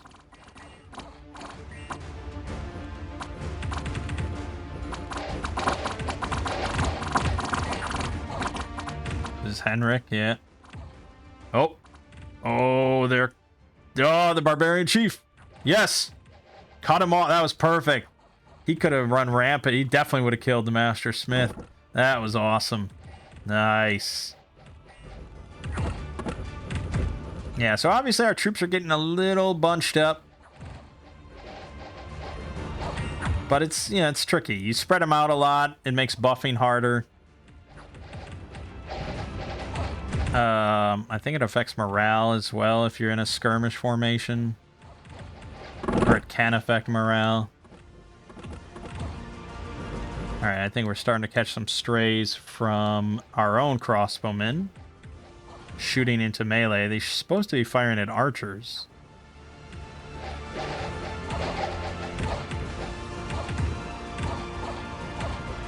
Just a prolonged battle. Yeah, they are firing into melee, but they're doing the most work. So really the problem is mostly just our very low attack.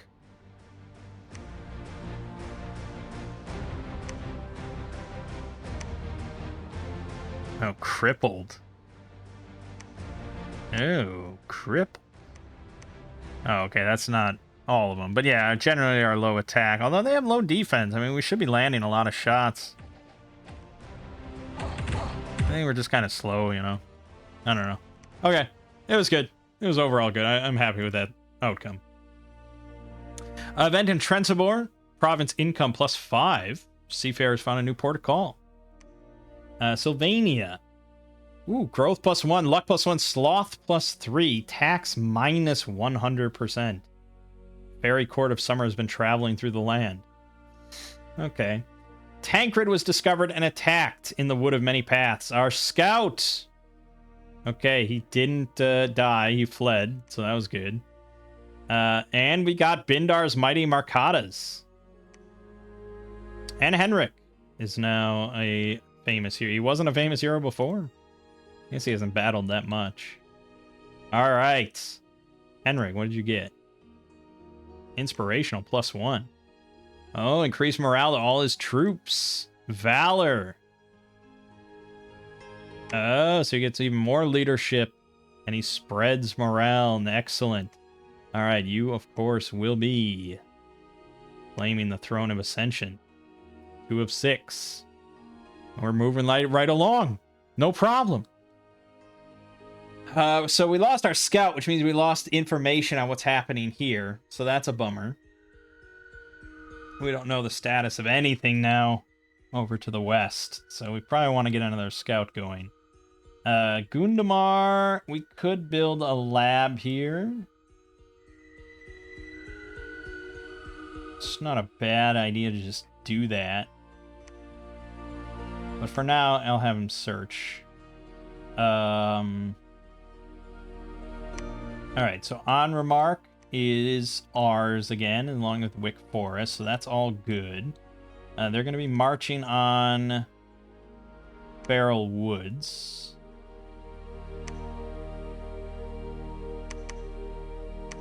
And he's got 38 light cavalry to do it with. So I think what we want to have them do is be out front right away. Maybe a little off to the side. You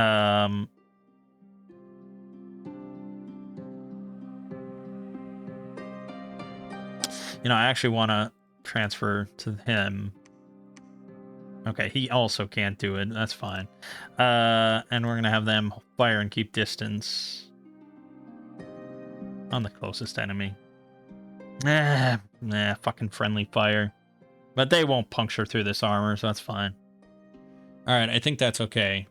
And we're going to have both of them move on Feral Woods, which is now empty, so it shouldn't be that big of a deal. But we do want to bump up Scythia's defense to 26.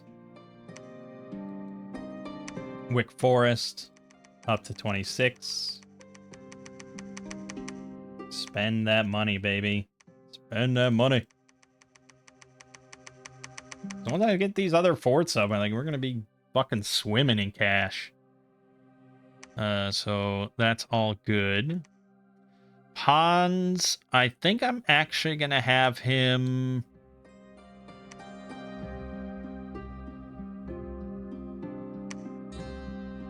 Okay, apparently I'll have him reacquire a mount.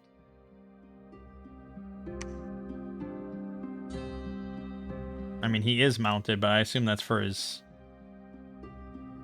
units. He's only got one guy left. Okay. So then I'm going to have these two move on to Remark. We have the Bindar. Sticks and stones.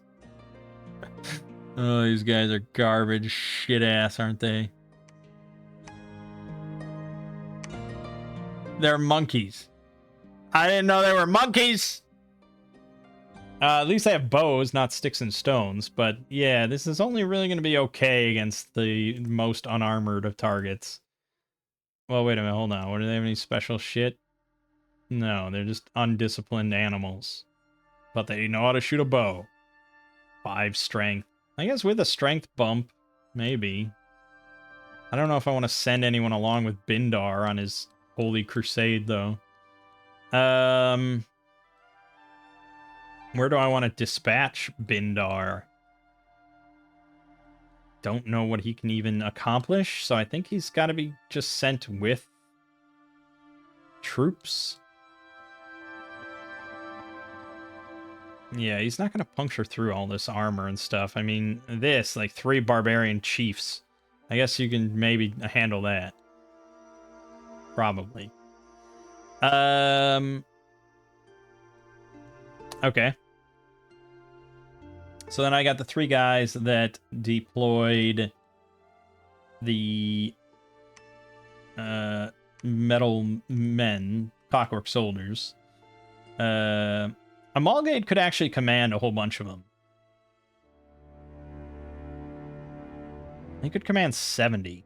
So, actually, if I have those same guys do it again alongside Amalgate,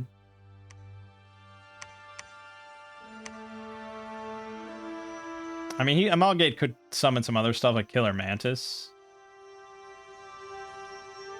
But the Clockwork Soldiers are actually orderly and not undisciplined. So it's kind of nice. Siegbert. I think we're sending him to Brainport to finish the job that Theodoric is about to die from. So he can actually make it into a proper fort. So we're going to send him to Grainport. You are here. Right where I want you to be. Yep. Yep, this is good. So you're going to construct a palisade. Agaluf made a temple here. I'm just going to have you... going to have him forge.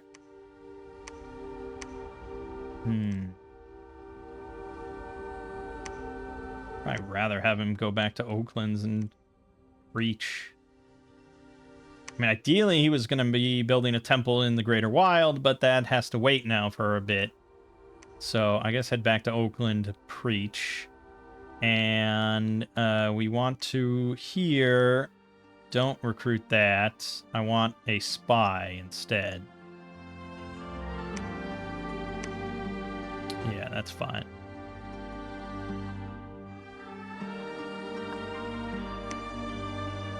Okay. I think we're all good then. Yeah, okay. All right, let's do it. What's the worst that could happen? All right, there was one battle in Feral Woods, which we had planned on. Henrik claimed the Throne of Autumn. Clockwork Soldiers, some searches that didn't prove to find anything. 1 units who lost their mount have deserted or died on their way back. The battle. Obviously no issue at all for us. We only killed 7 of them. They killed 1 of their own, apparently. I'm not sure, actually. There's only 7 kills counted. I don't know where the 8th came from. Died of a heart attack or something. I don't know. Maybe. Transport, Glamour Gems +4. Nice. And we constructed the Palisade in Grainport. Awesome. Alright, good. So now in Feral Woods, we want to crank this up big time to 26 again. Yeah.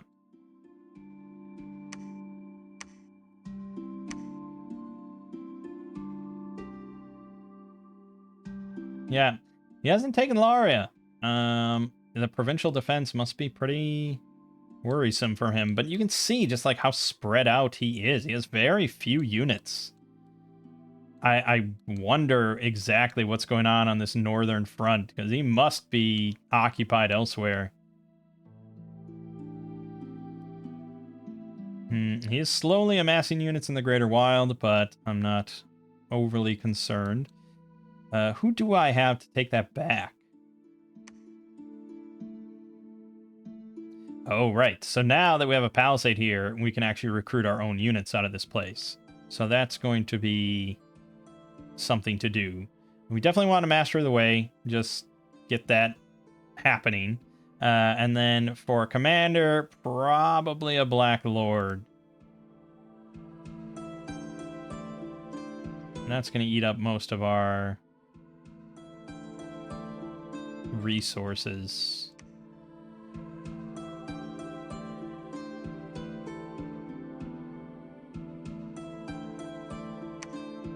Yeah, for now. I mean, it's not great, because we don't control the Greater Wild, and then it's also connected to multiple aquatic locations. So until I can take on the aquatic spots, Grainport's not going to be that valuable of a location. I understand that. I'm aware of that. My hope is that we will take these aquatic, because we have to. I mean, we have to take Triton Sea. So I have to come up with a way to take on these water spots. So it's going to happen. The Clockwork Soldiers are probably going to be pretty important. And then...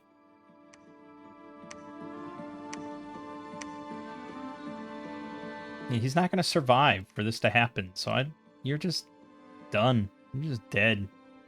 Brown bread. I don't know. Just go on patrol. I don't know what to do with you. So, yeah. So we just have to come up with an item that I can make to give someone water breathing. If I can come up with a miscellaneous item a Mallgate can use, that would be good. But I don't know if... I don't think there is one.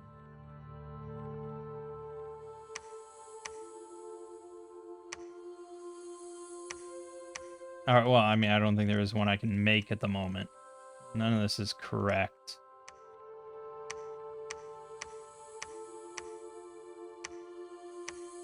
I did want to give you Cat Charm. Yeah, you can't use that, but we do have a bunch of those boots that we want to equip. Right, we're gonna give him all the clockworks. 70 of them. Yeah, that's not bad. Fuck, I mean, he can hold 225 units. Christ.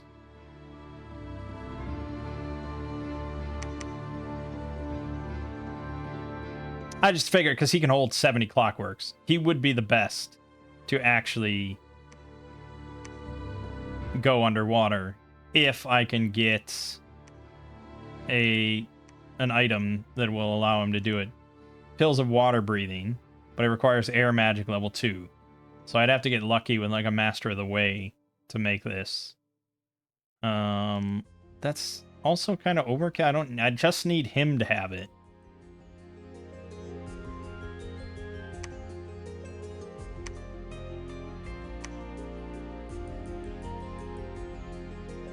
No.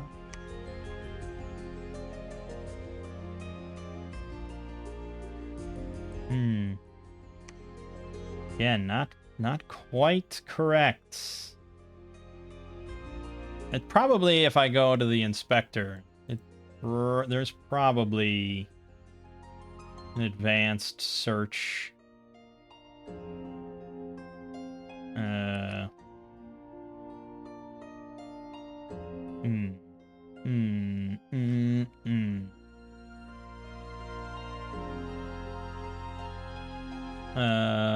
It's all going to require water to make, or air, which I don't really have anything. But there is a ring of water breathing. Construction 3 requires 1 water. If I can just get a Master of the Way that has... Yeah, oh yeah. So if I can just get the Master of the Way, he'll be able to make that. And then I will be able to lead Amalgate into battle with the clockworks. I think that's the correct answer. So we're going to have Amalgate head back to Grainport now. Oh, no, not all of you. Okay. So that'll be good. Then, I can have these other jabronis make more items, I suppose. Like, the Bracers of Protection is not a bad idea. Or this Burning Pearl gives +4 attack. That's nice. Or some of those Burning Blade. But we mainly want to look at things that take Earth, not Fire. I don't have much Fire gems. So, I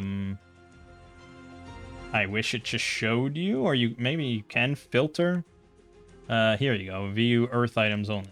There you go. So... the Sword of Sharpness. Yeah, if we give everyone Sword of Sharpness, that's pretty good. Okay, let's have them all make Swords of Sharpness for now.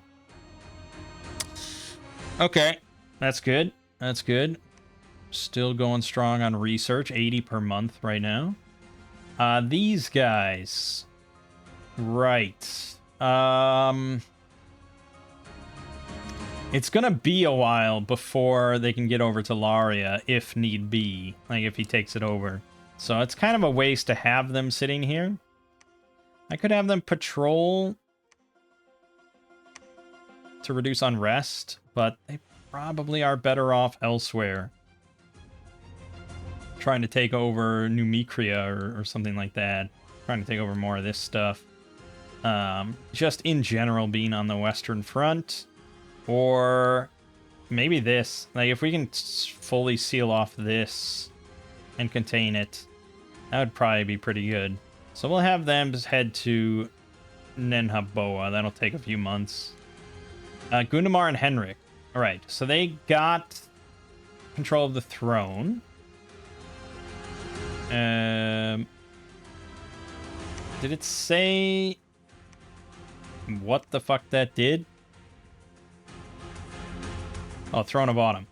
Increases death by a maximum of 2. Well, we don't want that, right? We get another Dominion spread. A Dominion gets death +1. Produces 1 Earth Gem per turn. And enables recruitment of Mage of Autumn. Not really super useful. Outside of the access to level 1 death magic, which does have some value to it. We might want one of those guys. But I'd have to build a lab here. But I think we do want to build a lab here. So we could have Gundamar.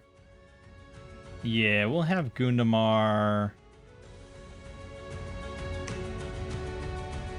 Oh, he's not a mage. Oh, no. It was... Build a lab. And then... Fox, stop it! Build lab. And then Henrik can preach for the moment.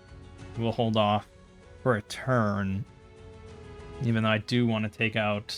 It would be really trivial to grab these other things. And then I could just build up the provincial defense. I don't... Yeah. This throne is not under threat at the very moment. So I think we do want to... Because I'm worried about these guys. So I'd rather get it to myself first. So alright, let's have Henrik move on Pergami. That should be an easy battle. These guys, the big crew. I think we're building a palisade here, so we should have somebody do that. Hans is... He's got nothing. He needs to sort of regroup anyways, so I'm gonna have Pons build a palisade here. The other 4, I could have them take this, and then take this, and then go back to Nenhaboa, and we can continue sweeping. But I think we probably want to crush this temple pretty quickly. We're trying to win a Dominion battle with them as much as we can. So I guess for now, head to there. And that should be fine. Henrik can slowly sweep across this way anyways. If this is not much of a threat. Agiluf, I was going to have you preach, but he cannot. It's already at 3, so I guess you're going to keep moving. There's definitely got to be some weaker Dominion stuff somewhere here. There you go, Remisia. We're doing pretty good on the Dominion War, I will say. East does not represent much of a threat. So I guess let's just move you to build a temple somewhere in the Deep Forest. Keep going. Our spy, yes, spy is important. We want to get you over to the Wood of Many Paths again. Or at least Villaveros. Or at least Holoma, I suppose. Okay. That's everything. Whew, there's a lot going on, man. Oh yeah, we got more points to spend. We were going to get another commander. But I think we really want to just build troops. We want to build the replacement Black Knights for Pons once he eventually gets back. So let's get a Black Lord. I want that. And then we need 4 of these guys. Good. That's fine. Do that. Okay. All good. And Grainport can't really... It can't do much. It can't do much. I guess get sort of a replacement pawns system going. It'll build it all eventually, right? Alright, let's end turn. I think we gotta end video. There was a battle in Pergami.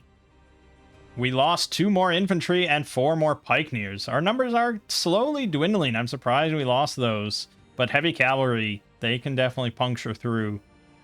We killed 37, though, so it's all right. In Oaklands, sea dogs are attacking the coastal settlements led on their frenzied hunt by a proud ichthocentaur. There was a battle in Oaklands. Oh, man. So we happened to send the fucking Clockworks there. So we kicked their asses. And we found a bottle of living water. I think that might give a free water gem. So they actually came up, you know, they came up. Interesting. Bottle of living water. Magic command 1, retinue 1, water elemental. Oh, okay. Elemental is released in battle and will fight for the owner of the bottle. Damn, nice. Awesome. Game of Thrones music going strong. Okay. I mean, we're probably going to replace that with the water breathing thing for a while. But still, I mean, somebody will benefit from that. That's pretty great. Okay, well, that was very fortunate. Otherwise, we would have lost Oakland to the Ichthyosaur, Centaur, or whatever. But we're going to have him continue on to Grainport, because we're going to have our Master of the Way. Yeah, next turn, he'll be able to start making some good stuff. Okay, we're going to end here. Oh, God. Okay. Bindar, you are not prepared to take on this, but this is very worrisome. This is the bulk of the Phasian force right at Melma. He can't attack me yet, but he will be, and this needs to be addressed. And it's annoying because Henrik, his numbers keep dwindling until he goes back home or gets reinforced in some way. Fuck, man.